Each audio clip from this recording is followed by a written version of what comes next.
જમ્મુ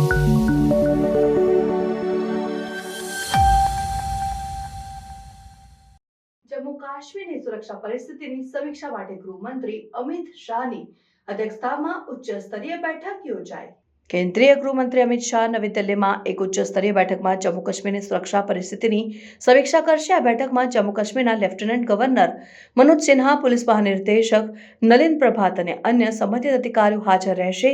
ગૃહ મંત્રાલયના north block કાર્યાલયમાં યોજાનારી બેઠકમાં ગૃહ મંત્રાલય, ગુપ્તચર એજન્સીઓ, સેનાના પ્રતિનિધિઓ, અર્ધસૈનિક દળો અને જમ્મુ કાશ્મીર પ્રશાસનના ઉચ્ચ અધિકારીઓ પણ ભાગ લેશે।